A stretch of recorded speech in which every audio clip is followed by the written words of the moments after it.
Hi hello പുതിയൊരു വീഡിയോയിലേക്ക് സ്വാഗതം. ഫാമിലി മെമ്പേഴ്സ് എല്ലാം സുഖമായിട്ട് സന്തോഷമായിട്ടിരിക്കുന്നു എന്ന് വിശ്വസിക്കുന്നു. സ്കൂളൊക്കെ തുറന്നുകൊണ്ട് എല്ലാവരും ബിസി ആയിരിക്കും അല്ലേ?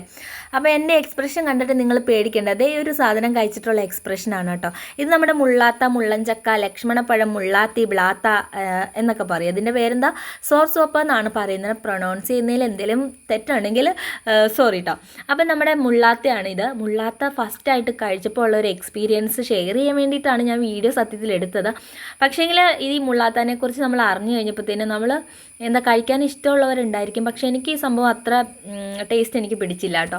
പക്ഷേ ഈ പഴം എന്ന് പറയുന്നത് നമുക്ക് ഒത്തിരി ഗുണങ്ങളുണ്ടെങ്കിലും അതിൽ എന്താ പറയണേ, ദോഷങ്ങളും ഉണ്ട്. അത് ശ്രദ്ധിച്ച് കഴിക്കേണ്ട ഒരു പഴം കൂടിയാണെന്നാണ് എനിക്ക് മനസ്സിലായത് കേട്ടോ.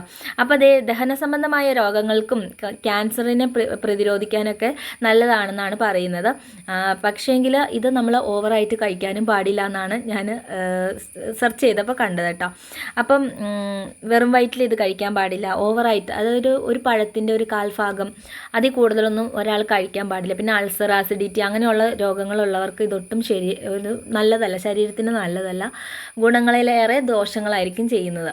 പക്ഷേ ഗുണങ്ങളെന്ന് പറഞ്ഞിട്ടുണ്ടെങ്കിൽ ഇത് ഓവറായിട്ട് കഴിക്കാൻ പാടില്ല. പക്ഷെ നമ്മുടെ പ്രതിരോധശേഷി കൂട്ടാനായിട്ട് ഇത് നല്ലതാണ് എന്നാണ് പറയുന്നത്. അപ്പോൾ നമുക്ക് ആവശ്യത്തിന് കഴിക്കാം.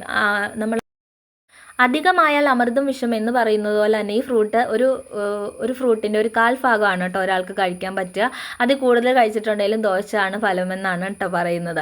അപ്പം നമ്മളുടെ എല്ലാ വീടുകളിലും സുലഭമായിട്ട് ഇപ്പോൾ ഈ പ്ലാന്റ് കാണാനുണ്ട്. കാരണം എന്തെന്ന് വെച്ചിട്ടുണ്ടെങ്കിൽ ഔഷധ ഗുണമുള്ള ഒരു പ്ലാന്റ് എന്ന നിലയിൽ എല്ലാവരും തന്നെ വാങ്ങി വയ്ക്കാൻ തുടങ്ങിയിട്ടുണ്ട്. നമ്മുടെ വീട്ടിൽ പണ്ടൊക്കെ ചാമ്പയ്ക്കയും പേരയ്ക്കയും ഒക്കെയാണ് പ്ലാന്റായിട്ട് എല്ലാ വീടുകളിലും ഉണ്ടായിരുന്നത്. പക്ഷേ ഇപ്പോൾ ഒരുപാട് ഫ്രൂട്ടുകളൊക്കെ നമ്മൾ വാങ്ങിച്ച് വെച്ച് പരിപാലിച്ച് പോരുന്നുണ്ടല്ലേ.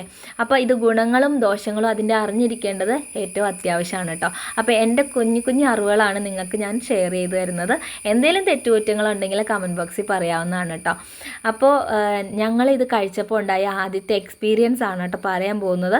കാരണം എന്തെന്ന് വെച്ചിട്ടുണ്ടെങ്കിൽ ഇത് നല്ല ഫ്രൂട്ടാണെന്ന് അറിഞ്ഞിട്ട് ഞങ്ങൾ കഴിച്ചെന്ന് പറഞ്ഞാൽ കുഞ്ഞിന് അത്യാവശ്യം കഴിച്ചിട്ടോ. പക്ഷേ അത് അങ്ങനെ കഴിക്കാൻ പാടില്ല എന്നുള്ളൊരു വിവരവും കൂടെ കിട്ടിയോണ്ടാണ് നിങ്ങളിലേക്ക് ഞങ്ങളിത് ഷെയർ ചെയ്യുന്നത് കേട്ടോ. അപ്പോൾ നമുക്ക് വീഡിയോ കണ്ടാലോ? എങ്ങനെയാണെന്ന് എനിക്കറിയില്ല. എനിക്ക് ഫസ്റ്റ് അൺബോക്സിങ് ആണ്. അതിൻ്റെ അകത്തൊന്നും ഇല്ലേ? അപ്പോൾ ഇതെങ്ങനെ ഇങ്ങനെ ഇരിക്കണേ? ചോളയൊന്നും ഇല്ലേ? പിന്നെ എവിടെയോ ഉറുമ്പ് കൂട്ടി വെച്ചിട്ട് ഇങ്ങനെ കറുത്തിരിക്കും അല്ലേ?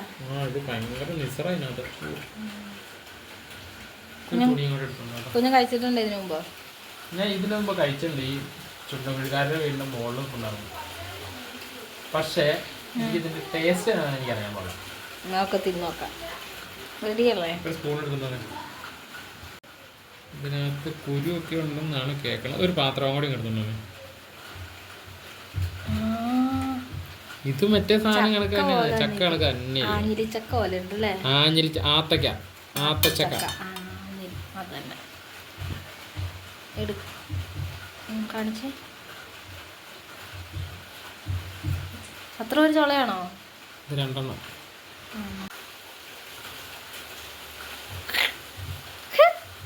എങ്ങനെയുണ്ട്?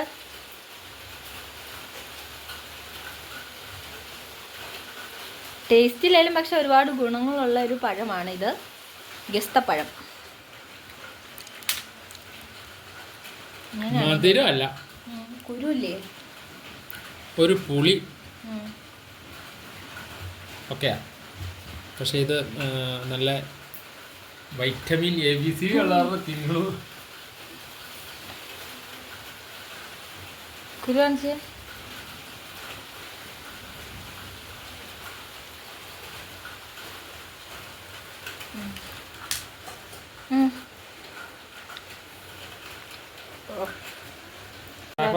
ഇതാണ് ഇതിന്റെ കുരു. എനിക്ക് വേണ്ട, അതൊന്നും പറ്റില്ല. എനിക്കിഷ്ടില്ല. അയ്യോ എനിക്കിഷ്ടില്ല.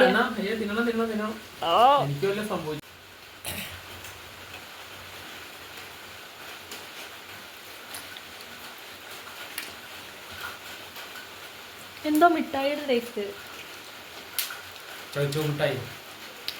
കച്ചാമാങ്ങയുടെ ടേസ്റ്റ് പോലെ.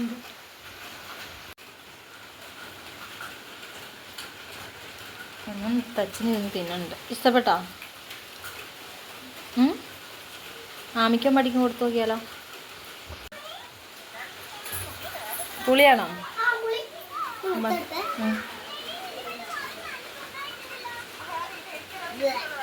പിള്ളേർക്ക് ഇഷ്ടപ്പെട്ടില്ല, പക്ഷെ അച്ഛ കുത്തിയിരുന്നില്ല.